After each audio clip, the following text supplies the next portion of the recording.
Hello everyone, আসসালামু আলাইকুম। Welcome back to my channel Shifa's kitchen. আমার আজকের রেসিপি মিষ্টি কুমড়া ভর্তা। এই ভর্তাটি গরম ভাতের সাথে কিন্তু একদম জমে যাবে এবং এই একটা ভর্তা দিয়েই কিন্তু সব ভাত খাওয়া হয়ে যাবে, আর কিছুই লাগবে না। তাহলে চলুন চলে যাওয়া যাক মূল প্রস্তুত প্রণালীতে। এখানে আমি মিষ্টি কুমড়াগুলো এভাবে কেটে নিয়েছি। এর মধ্যে এখন আমি দিয়ে দিব লবণ স্বাদ মতো, তারপর দিব হলুদ গুঁড়া 1 চা চামচ। লবণ এবং হলুদ গুঁড়া দিয়ে মিষ্টি কুমড়াগুলো ভালো করে মেখে নিব। তারপর একটি প্যানে দিয়ে দিব তেল পরিমাণ মতো।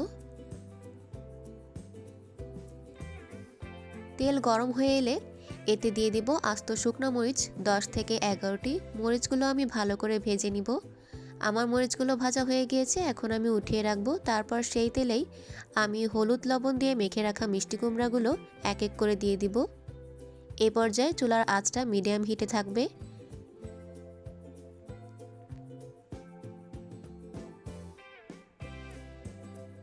তারপর এটা ঢেকে রেখে দিব 2 থেকে 3 মিনিটের জন্য। এ পর্যায়ে আমি ঢাকনাটি খুলে দিব। এখন আমি মিষ্টি কুমড়াগুলো উল্টে দিব এবং এগুলো কিন্তু আমি হালকা লাল করে ভেজে নিব। তারপর আবারও সিদ্ধ হওয়ার জন্য ঢেকে রাখবো 2 থেকে 3 মিনিট। ফিরে আসলাম 2 থেকে 3 মিনিট পর। আমার মিষ্টি কুমড়াগুলো কিন্তু ভাজা হয়ে গিয়েছে। এখন এগুলো উঠিয়ে নিব। এ পর্যায়ে আমি তেলে টমেটো ভেজে নিব। তার জন্য আমি টমেটোগুলো এরকম গোল করে কেটে নিয়েছি। এগুলো দিয়ে আমি ঢেকে রাখবো 2 থেকে 1 মিনিটের জন্য।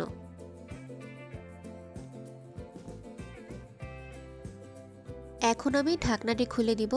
টমেটোগুলো এখন আমি উল্টে দিব এবং টমেটোগুলো কিন্তু আমি হালকা লাল করে ভেজে নিব।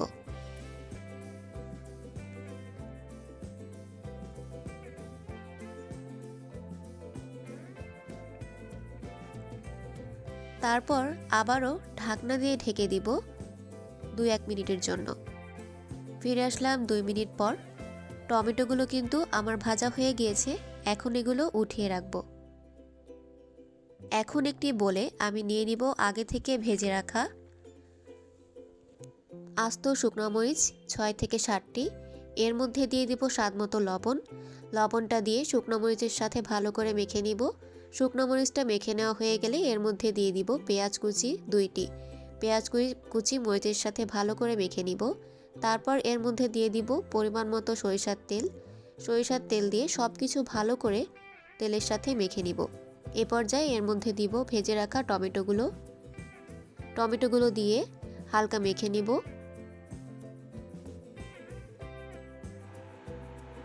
তারপর দিয়ে দিব ভেজে রাখা মিষ্টি কুমড়াগুলো দিয়ে এটি টমেটো এবং পেঁয়াজ মরিচের সাথে ভালো করে মেখে নিব। ভর্তা যত ভালো মাখা হবে খেতেও কিন্তু তত মজা হবে। এভাবে করে এই ভর্তাটা করে খেয়ে দেখবেন, খেতে কিন্তু অনেক মজা হয়। সবশেষে ফ্লেভারের জন্য ভর্তায় অ্যাড করব ধনেপাতা কুচি। এতে ভর্তাটা খেতে আরও বেশি ভালো লাগবে। তারপর ধনেপাতা কুচি দিয়ে আরেকটু হালকা মেখে নিব। আমার ভর্তাটা কিন্তু হয়ে গিয়েছে। এখন আমি উপর থেকে এক্সট্রা ফ্লেভারের জন্য হালকা ছড়িয়ে দিব সরিষার তেল। তারপর উপরে একটা শুকনো মরিচ দিয়ে সাজিয়ে দিলেই রেডি হয়ে যাবে অসাধারণ, জিভে পানি আসা এই লোভনীয় ভর্তা। আপনারা একবার হলেও ট্রাই করে দেখবেন, না করলে কিন্তু একদম মিস করবেন এটা খেতে কতটা মজা হয়। আমার এই মিষ্টি কুমড়া ভর্তার রেসিপিটা যদি আপনাদের কাছে ভালো লেগে থাকে তাহলে অবশ্যই আমার ভিডিওটাকে শেয়ার করে দিবেন এবং আমার চ্যানেলটাকে সাবস্ক্রাইব করে আমার পাশেই থাকবেন। ধন্যবাদ।